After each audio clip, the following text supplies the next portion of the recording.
Well, hey there. Welcome to the Movie Review Mom YouTube channel. If this is the very first time you found me, yay, I've been waiting for you.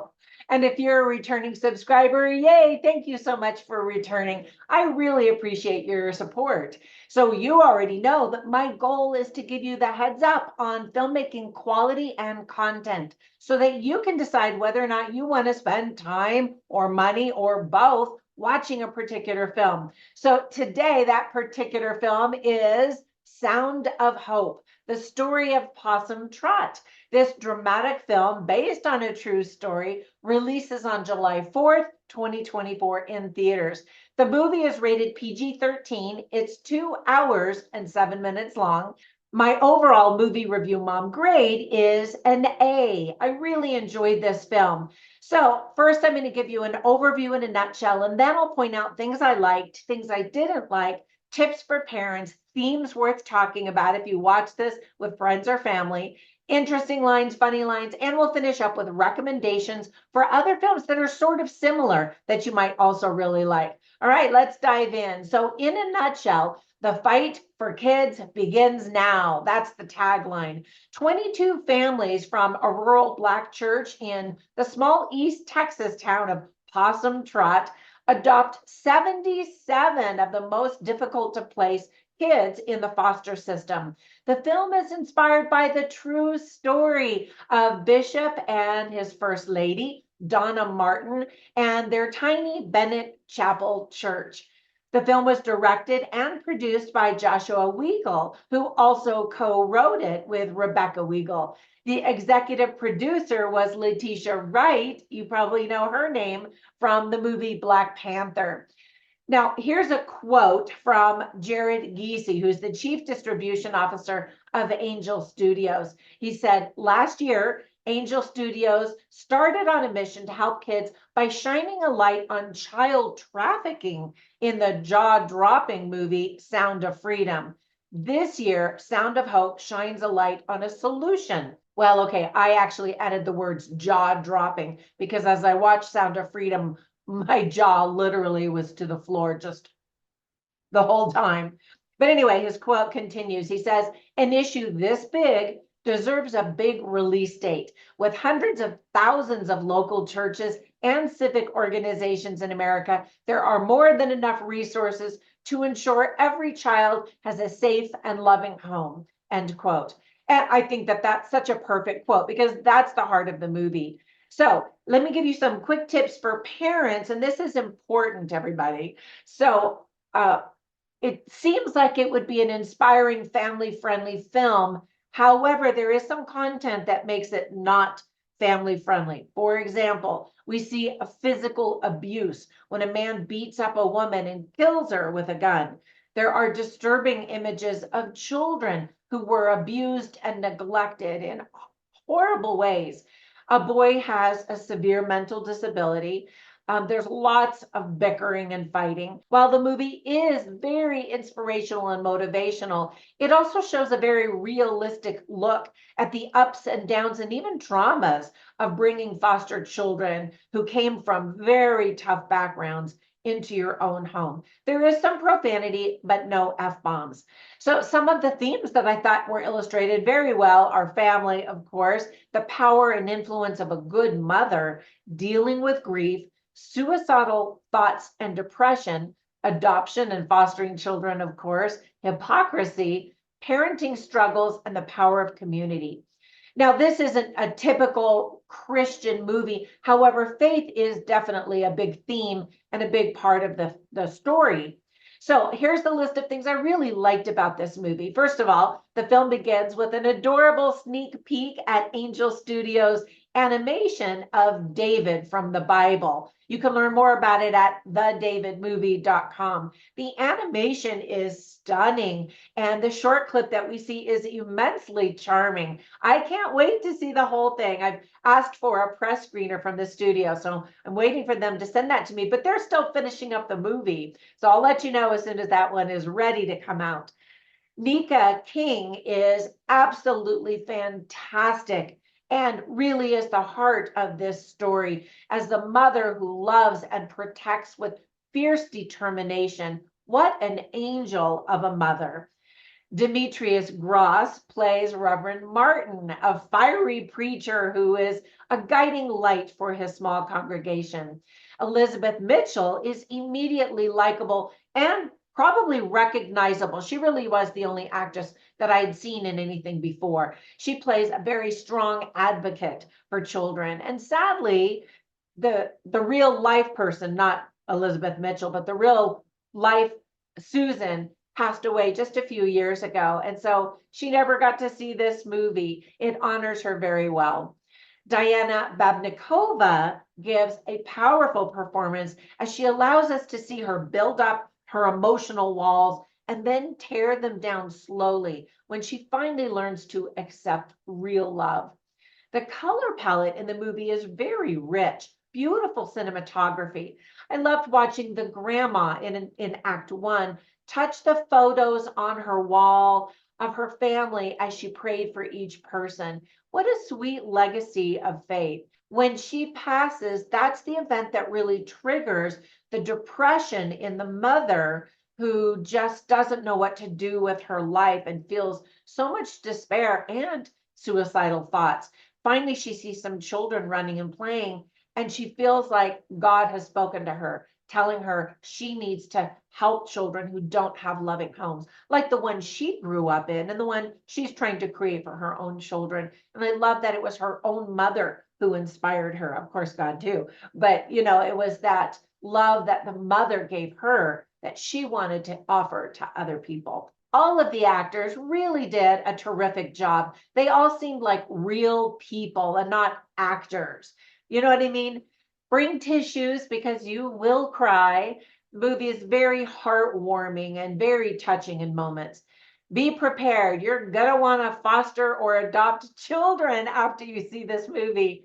Before the rolling credits at the end of the movie, we learn that there are 400,000 kids in the foster system today in the United States, with 100,000 of them waiting to be adopted. That's a large number. On a lighter note, there is a great musical score and soundtrack that accompanies the film. The title, Sound of Hope, is perfect. And I mean that in several ways, where we hear the people in the congregation just singing and dancing and celebrating their faith in God. And then also the laughter of the children. All of those things are sounds of hope, aren't they? Even if you're not religious, I think that you're definitely going to enjoy this film. You have to admit the power of community is so vital to our society's success. I loved watching the struggling families come together to show support to one another in various ways. The set designs truly take you back to 1996 when the story began. At the end of the movie, we get to see footage of the Possum, Trot, I was going to say village, but little community today and what it looks like in 2024 and the real families that this story is about. Their story was also featured on the Oprah Winfrey Show a number of years ago. We get to hear a motivating message from the words of the real Bishop Martin and Donna Martin at the very, very end of the movie before the rolling credits. They encourage movie viewers to scan a QR code on the big movie screen to pay it forward, which is something that Angel Studios is now really famous for. It is when you purchase a ticket so that someone else can see the movie for free if they couldn't otherwise see that or afford that film. And then they offer a bonus scene as a thank you for those who actually do pay it forward. Now, that's a long list. There were only a couple of things that I put on my things I didn't like list, and they're not big things at all. For example, there are a lot of heartbreaking images and moments. And while the story is ultimately extremely inspiring, it's really not appropriate for young children and for young families to watch together. So just know ahead of time as you plan your theater trip. And that's probably the biggest complaint that I'm hearing is people were like, whoa, I wasn't expecting all that, because it seems like it's going to be just sweet and, a nice movie as a family to watch. So just a heads up on that content. And a little bit more humor would have helped to balance out all of the drama and the tough scenes that we need to endure that will just break your heart. Some viewers may not like that commercial at the end of the movie, but I think it's a nice touch, and I absolutely didn't mind it at all, and I purchased a ticket to pay it forward. So let me share some interesting lines and funny lines that I wrote down as I was watching the movie, just to give you a taste for the dialogue and script writing abilities. So you can see them all, by the way, on my moviereviewmom.com website. So there's this grandma, and she's saying, I need more grandbabies. And the young mother, like, seriously, come on, no, I'm trying to deal with the ones that I have. And the grandma says, 2 babies, that cute. You ain't even got started. And I was like, my grandmother was the opposite. She's like, you're pregnant again? I'm like, aren't you supposed to be happy? That's more descendants and posterity for you, anyway. All right. And then there were a lot of really interesting lines. And so one of them is spoken by Donna Martin. And she says, down to the deepest part of my soul, I know the Lord is good. And when the world is shaking and it falls down around you, and you plead with him to stop it, but he don't, you forget that he is ever present. And everything that comes out of this mother's mouth is just filled with faith and love. Another thing that she says is, we can't just look away. And I think that is such a powerful line. We see all the horrors that are going on around us, and we look away because we don't want it to touch us. And all of these people in this community were willing to have those things touch their families' lives. And it wasn't easy, that's for sure. But I just so admired that faith and courage. Another really interesting line was spoken by Susan. She was really the county person that was coordinating all of these foster family and adoptions as a social worker. And she says to the First Lady, Donna Martin, religious guilt can't fix a broken child's heart, which is a very good comment, right? She makes a good point. And the First Lady says, love can. And she absolutely proves that that's true. So I wrote down other quotes, but I'll finish with this one. And it's by, again, Donna Martin, the First Lady of the church. So she says, we say we believe that we'll follow him wherever he leads. The truth is, you won't even know if you have faith until something weighs down on it with all its might. Then you see what's inside. And if you follow to that place, you will become like the one who leads you, or you will find that you never knew him.